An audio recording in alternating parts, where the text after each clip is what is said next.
mon associé avait été approché par une mairie à côté du Mans pour créer un petit magasin informatique au motif qu'il n'y avait rien à 30 km à la ronde.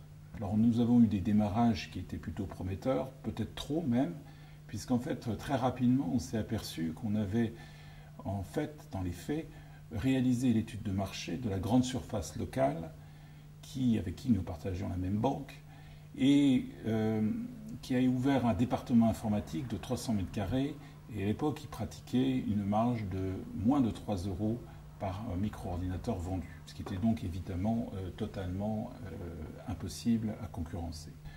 Je me suis résigné à fermer la société. Entre-temps, nos pièces comptables avaient été saisies pour des faits pour lesquels nous n'avons pas été poursuivis.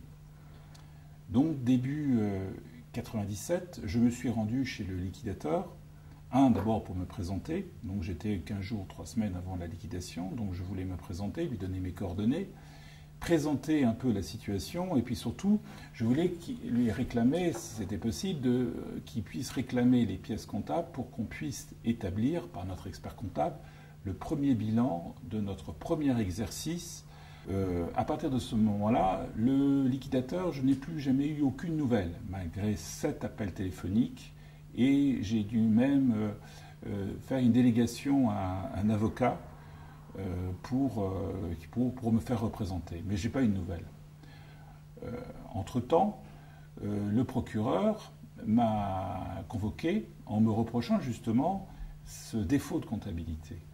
Et ce que je ne savais pas encore à l'époque, c'est que le liquidateur lui avait présenté un état des créances vérifiées de près de 200 000 euros. Il y avait des choses absurdes. Par exemple, il me mettait un passif de plus de 400 000 francs en TVA.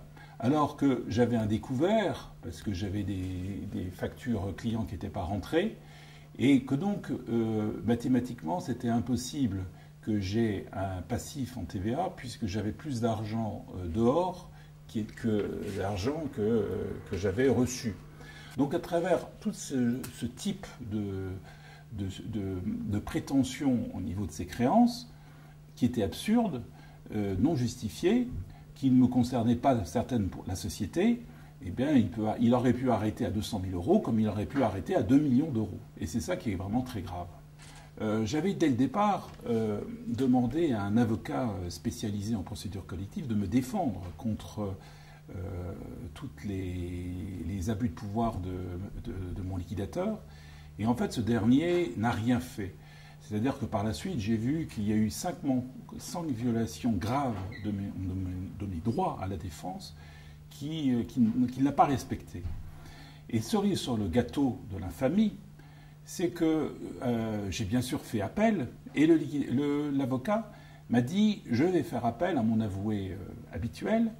Et comme par hasard, il a laissé le temps de l'appel être dépassé, ce qui fait que mon appel a été ce qu'on appelle forclos, c'est-à-dire nul. Et il me demandait au même moment, je voudrais vous demander de changer d'avocat, parce que le tribunal de commerce, et notamment votre liquidateur, représente plus de 75% de mon chiffre d'affaires, et que vous comprendrez bien que je ne peux pas me mettre à dos ce liquidateur et son tribunal de commerce du Mans. Alors il m'a fallu à peu près 17 ans, plus de 25 procédures, pour arriver enfin à faire condamner ce liquidateur et cet avocat en responsabilité professionnelle. D'ailleurs, ça a été payé par leurs assurances et donc ça leur faisait pas loin de ni chaud ni froid.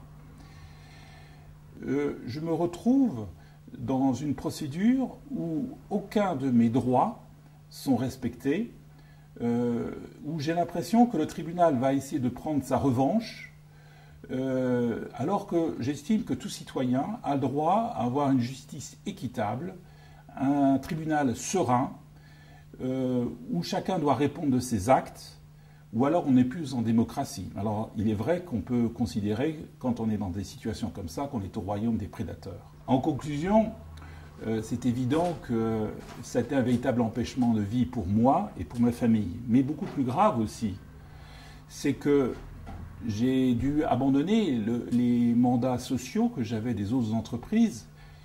Et il y avait quand même pas loin de 30 salariés. Et que donc tout ça s'est délité. Et que tous ces emplois ont été perdus. Toute mon énergie pour créer des entreprises a été tarie. Et je dirais, je finirais par ce mot, un immense gâchis.